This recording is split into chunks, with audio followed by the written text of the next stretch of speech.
You have to resist the urge to fire fight, instead fire prevent as much as you can.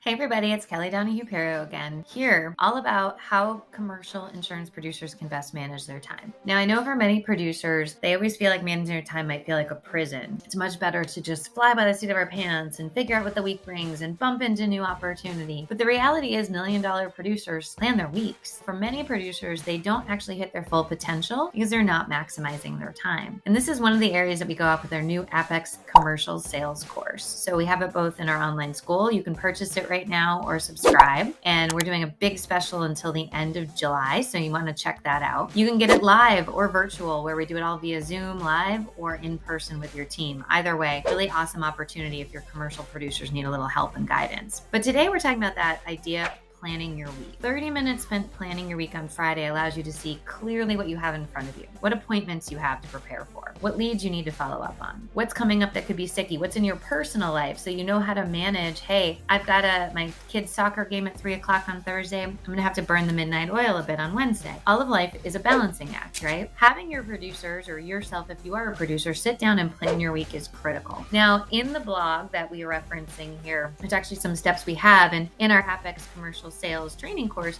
we have a whole workbook to help you plan your week, identifying what you want to make every hour, identifying how to set it up. Now, I want to walk you through how to plan your week, because I don't think a lot of people were taught this. And, my thing is I didn't really need to know how to make cookies in high school. I just certainly used effort on how to plan my week and manage my time.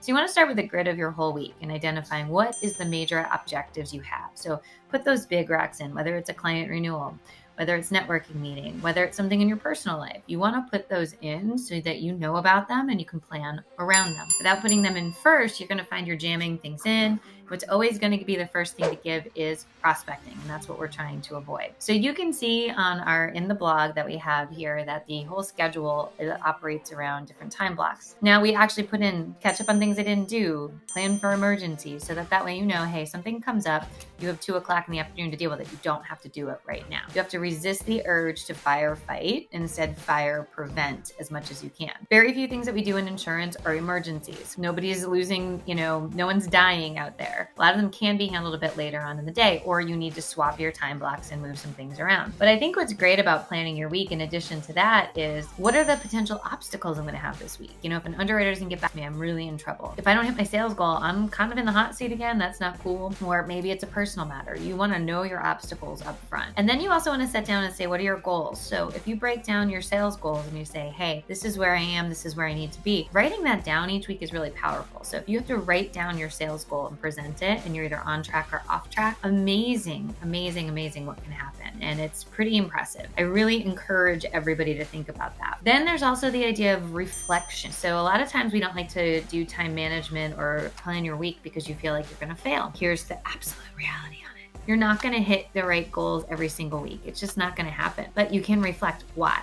And you'll start to see patterns if you do this enough. I'll use working out for me, for example. I know when I get backlogged and overwhelmed at work, working out is the first thing that goes. The problem is I have so much more energy to work harder when I do work out. So in my head, I know I'm off track. I'm on a downward spiral. And it's hard for me unless I write it down and say, oh my gosh, look at this. I can be much more productive if I spend that 45 minutes working out.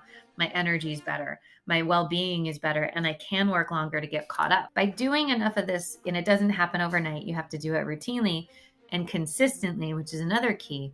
If you're going to write down your plan, you have to do it consistently. You can't do it here, there, and everywhere. That's what's going to lead to a disaster every single week. You want to be thinking about, what's my target time? Quoting, prospecting, handling renewals. And what did I actually do this week? So did I hit my targets or not? You're going to find that a lot of times we underspend time prospecting and we overspend time on sometimes the current clients because we're maybe touching things that other people can do. A huge strategy should be saying, hey, I'm the only one that can prospect for my book of business. I have a service team. I have to let them do their job. Now, sometimes we kind of insert ourselves in where we're not supposed to be because of fear, uncertainty, or doubt, or being short-staffed. That's great, but you're hurting yourself. And you have to have that discussion with your leader to make sure that you're on pace of doing what you're here to do, letting other people do what they're here to do. And so sometimes you might be asked for a favor to pinch hit a little bit, but for the most part, you can get trapped real easy in service work. Take a look at our plan inside the blog. Again, we have a much bigger producer workbook that we're promoting as part of our school. We'd love to really welcome you, whether it's booking an appointment to learn a little bit more about our Apex commercial training,